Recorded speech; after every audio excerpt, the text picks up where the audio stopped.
How's it going, and welcome back to Hyrule Highlights, the series where I show off one detail, glitch, theory, character, or whatever else I think is cool in a Zelda game. If you're new to the channel or to this series, there's a playlist link in the top right or in the description. Previously, we've covered everything from secret ways to beat Zelda bosses to unobtainable heart pieces in Ocarina of Time.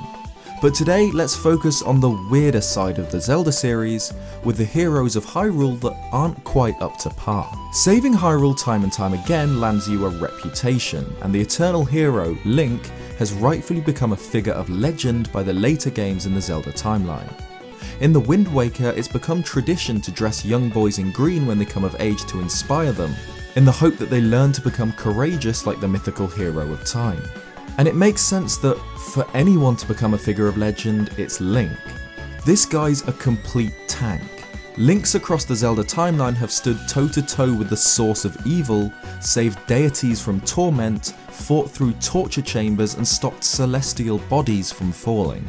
But not all heroes are created equal. With a figure of legend appearing every few years in Hyrule to overthrow the inevitable return of evil, wannabes, copycats, and just the straight up delusional tend to don the green tunic and pretend they're heroes chosen by the gods. It's really awesome to see the cultural impact that Link has had on the land of Hyrule, and some of these wannabe fake heroes are really fun and interesting characters, so let's have a look at a few. Breath of the Wild features its fair share of legendary heroes. The mighty leader of the Gorons, champion of the divine beast Varudania, Daruk, the dashing prince of the Zoras, Sidon, and of course the Hylian champion and chosen knight of the princess, Link. But one hero found amongst the ruins eclipses all others, YOLERO, the chosen hero. Residing at the calming wetland stable, YOLERO doesn't seem anything special at first glance, wearing a typical blue tunic with a horse design just like his brothers. But upon talking to him, we learn that he claims to have found the legendary weapon known as the Master Torch, meaning that he's the chosen hero. If you talk to YOLERO while wielding the Master Sword, he'll scoff at you and assume it's a cheap knockoff of his one true torch to light the darkness, and go back to training with his sacred weapon. Though, despite continuously training at the stable, he never seems too keen to venture out into the world and show Hyrule the might of his Master Torch. It's interesting to see that, despite Link wielding the Master Sword only a century prior as Zelda's chosen knight, the memory of the sacred blade among the common people of Hyrule has already faded into a distorted myth. But regardless of how many Chinese whispers it goes through, the Master Sword, or torch, still represents hope and courage for a people crushed by a world of relentless evil and danger. Link is of course always a Hylian, but there's a couple of non-Hylian Links found in Zelda games too, like the pig on Outset Island, which is named after you.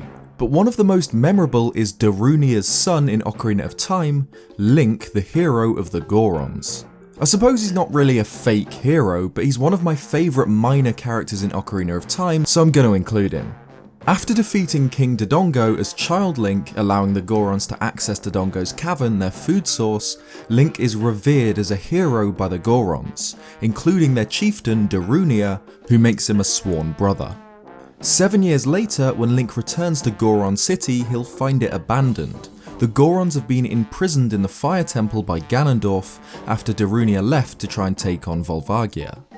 The only Goron left in the city is Darunia's son, who rolls around defensively and mistakes you for one of Ganondorf's servants.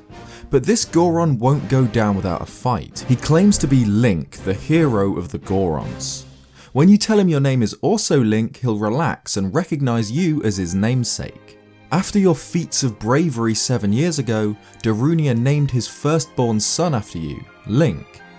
While not a false hero, Goron Link is a great little detail in Ocarina of Time that helps humanise the Gorons. Just like us, they respect bravery and honour, and in the case of Goron Link, they look up to this legendary hero of time as an inspiration and role model. It helps make you feel like you really matter in this game. You're not just playing a video game and completing objectives, you're a real living legend, saving a land full of real people from turmoil. Triforce Heroes is a strange game, and its characters are no different. Basically every character in the game is quirky in their own weird way, and even the game's main villain, Lady Maud, only threatens Hytopia because she forces its princess to wear an ugly leotard out of jealousy. Yeah, as someone who loves Zelda lore, Triforce Heroes isn't my favourite game by quite a long way, but it does have some moments. The faux hero is one of the most minor characters, but also one of my favourite characters in the game. Like others in this video, he believes himself to be an incarnation of the hero, ready to join the witch hunting brigade to take down Lady Maud. He's dressed in the classic green tunic with yellow headband, and even has bright pink hair as a reference to A Link to the Past, where Link inexplicably rocks fluorescent pink hair. The faux hero stands outside Hytopia Castle, where he's trying to gain access but is disallowed because of his appearance. For whatever reason, Hytopia's distinction of a hero involves pointy ears, sideburns, and side-parted hair, and one of the faux hero's most defining traits is his big round ears. He's originally irritated and dismissive of Link, but throughout the game becomes more friendly, calling Link his chum.